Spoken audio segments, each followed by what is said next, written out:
Something a little different this week. The guys at Hansshow very kindly sent me a rear screen for my Tesla Model 3 and also some other accessories as well. If you use my code DANEV on the Hansshow website, you currently get 30% off during their Black Friday sale. Normally that's 20%. So be sure to check out the link in the description and use that code as well. You've probably all seen the photos of the Tesla Model 3 Highland, the newer version with the rear screens in the back, and also the images of the Model X and Model S with the screens as well. But the Model 3 never came with one up until now as standard. I thought the screen would be great for my daughters on longer journeys to keep them entertained, so I was very excited to get it and get it installed. This model that I've got is compatible with both the Model 3 and the Model Y, and that includes both the pre-2021 models, which mine is, and the post-2021 models as well. In this video I'll briefly discuss the installation process and also talk about some of the features that the screen has, so stay tuned.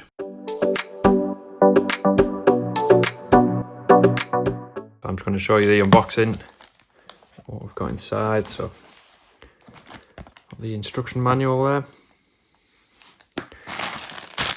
and a pair of gloves, and then the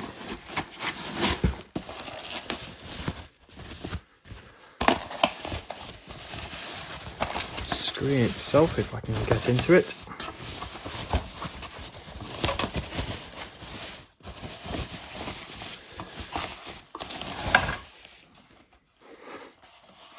There it is, very nice screen with two USB-C ports on the front there.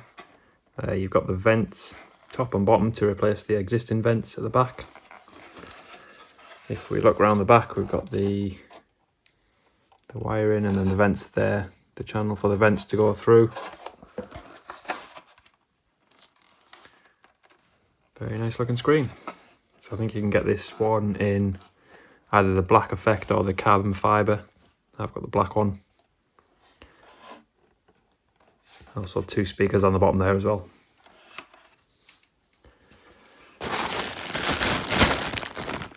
And then lots of wiring harnesses, and the tool, I assume, is to take the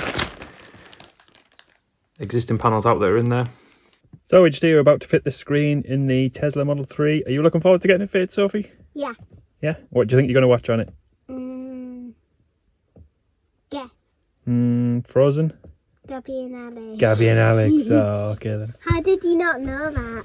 I forgot. And Bluey. And Bluey as well. Yeah, because I always watch Bluey now. Yeah. Okay, should we see if we can get it fitted then? Yeah. Are you going to help me? Yeah. Cool, let's do it. So for the install, it probably took me a bit longer than it should have done. The instructions that come with this screen aren't particularly great, and there was no labels on my wiring looms, as they appears to be on some of the YouTube videos that I later found, which made the install much easier. I'll link one of those videos that describes the installation process in greater detail than I'm going to discuss today. But basically you get a wiring loom that plugs into where the rear screen needs to go. That then is channeled underneath the center console, and then there's two cables that attach to that, and they go both into the passenger and driver seat. And you can tuck them under the center console into a channel under the seats where there's a gap in the carpet, as you can see on the screen now. And that runs to both sides of the seat controls for both the passenger seat and the driver seat.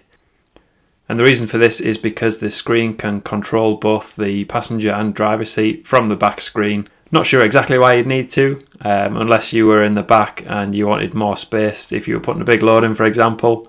And I think you can leave that bit if you want and just leave the wires coiled up in the back so they don't connect to the seats if you just wanted it for the screen functionality only. And to install the screen itself, you get a tool with it to prise off the panels, and they should just pop off. There's just a clip or two on the bit that you need to take out where the screen goes.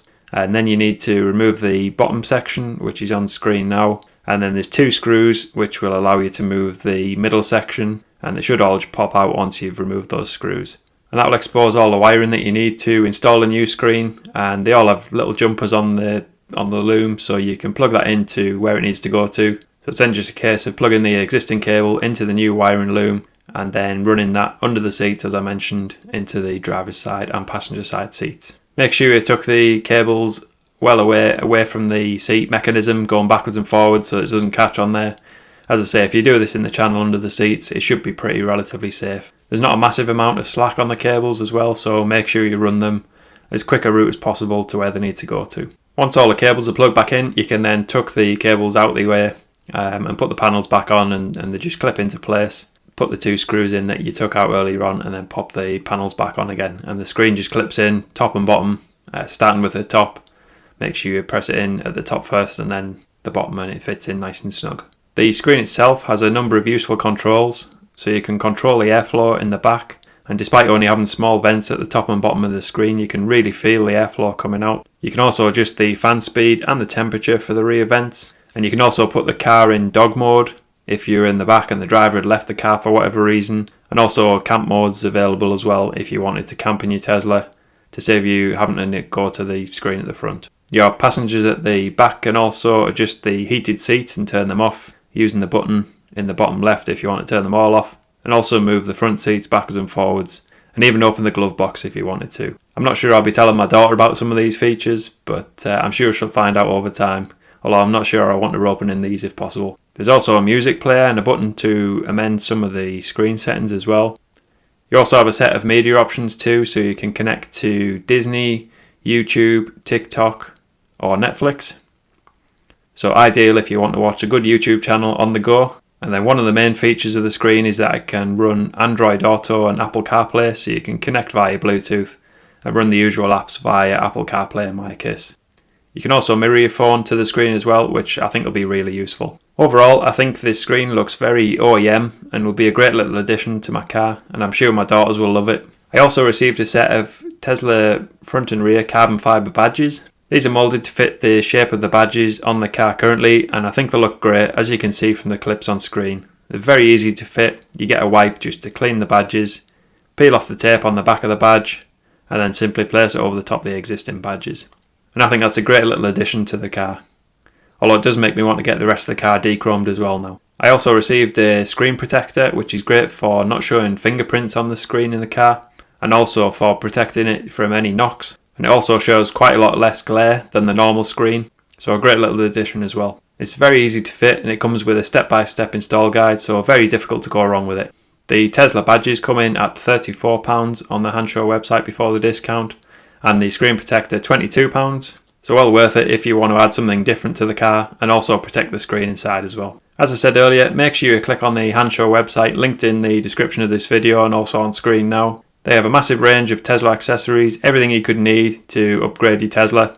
Make sure you use the code DANEV for 30% off up to November the 20th and 20% off after that as well for everything on the site.